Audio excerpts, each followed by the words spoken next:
السلام علیکم ورحمۃ اللہ وبرکاتہ۔ تمام اہل اسلام کو دل کی گہرائیوں سے عید مبارک۔ ملیریا کمر توڑ بخار میں مبتلا کرنے والی ایک خطرناک اور مہلک بیماری ہے۔ یہ بیماری خون میں جذب ہو کر اس کو بری طرح سے متاثر کرتا ہے۔ ملیریا جو کہ ایک پیراسائٹ سے متاثر مچھر کے کاٹنے سے پھیلتا ہے، جو ایک فیمیل ماسکیٹو پیراسائٹ کے نام سے جانا جاتا ہے۔ یہ پیراسائٹ خون میں شامل ہو کر اپنی خوراک انسانی خون سے حاصل کرتے ہیں، اور اگر کوئی متاثرہ مچھر انسان کو کاٹ لے تو یہ بیماری ایک انسان سے دوسرے میں منتقل ہو جاتی ہے۔ اس لیے یہ بیماری بہت جلدی پھیلتی ہے، اور اس بیماری کی نوعیت پیراسائٹ کی قسم پر منحصر ہوتی ہے۔ خون میں شامل ہونے کے بعد اس پیراسائٹ کی تعداد بڑھنا شروع ہو جاتی ہے۔ اس پیراسائٹ کی اصل جگہ انسان کا جگر ہوتا ہے۔ یہ پیراسائٹ انسانی جگر میں بڑھنے کے بعد دوبارہ خون میں شامل ہو جاتا ہے، اور یہ خون میں شامل ہونے کے بعد خون کے سرخ خلیات کو ختم کرنے لگتا ہے۔ جب تک اس بیماری سے بچنے کے لیے ادویات اور علاج شروع نہ کی جائے، تب تک خون میں پیراسائٹ کے پھیلنے کا عمل جاری رہتا ہے۔ ایسی خواتین جو حمل کی حالت میں ہیں، ان کو حمل کے دوران بھی یہ پیراسائٹ ماں کے ذریعے سے بچے میں داخل ہو جاتے ہیں۔ دماغی ملیریا اس وقت ہوتا ہے جب پیراسائٹ دماغ میں خون کی چھوٹی شریانوں کو روکتے ہیں، جس کے نتیجے میں دماغ میں سوجن ہوتی ہے۔ دورے، کوما دماغی ملیریا کے ممکنہ اثرات ہیں۔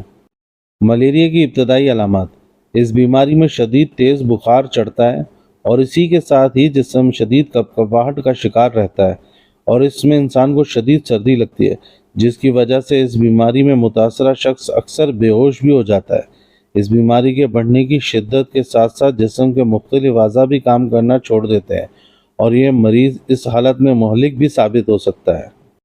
ملیریا سے بچنے کی چند احتیاطی تدابیر: مچھردانی کا استعمال کریں۔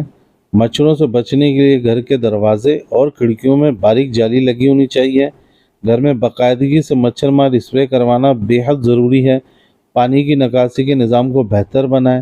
ملیریا سے متاثرہ شخص زیادہ سے زیادہ آرام کریں۔ مریض کا علاج 2 سے 3 ہفتوں پر مشتمل ہے۔ ملیریا کے علاج میں مریض کو دی جانے والی غذائیں: تازہ پھل اور سبزیاں۔ تازہ پھل اور سبزیاں ملیریا کے علاج میں مؤثر ہیں۔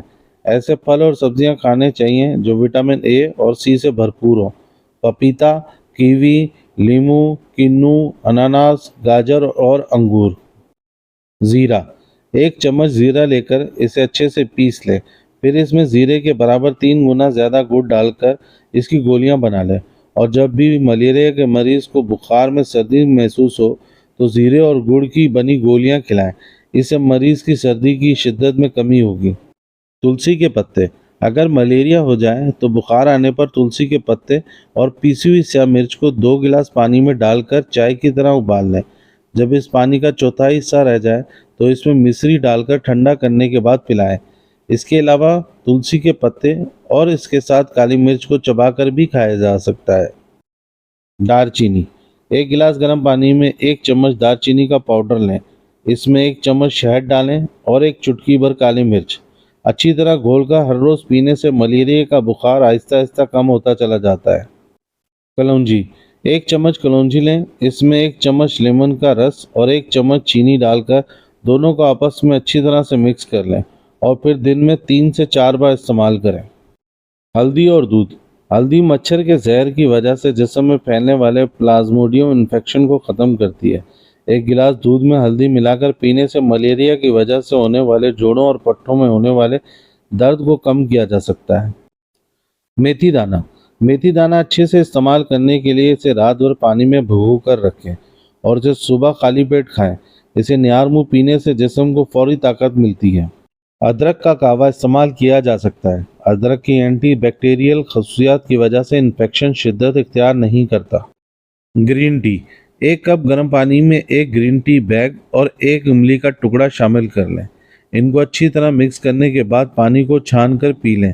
دن میں 2 مرتبہ یہ گرین ٹی استعمال کرنے سے ملیریا کی شدت کم ہونا شروع ہو جائے گی۔ ملیریا کے یہ علاج زیادہ تر لوگوں کے لیے مؤثر ثابت ہوتے ہیں، تاہم اگر علاج کی مدد سے ملیریا کی شدت کم نہ ہو تو آپ کو کسی ماہر امراض سے رابطہ کرنا ہوگا۔ لائک کریں، کمنٹ کریں، سبسکرائب کریں۔ شکریہ۔ اللہ حافظ۔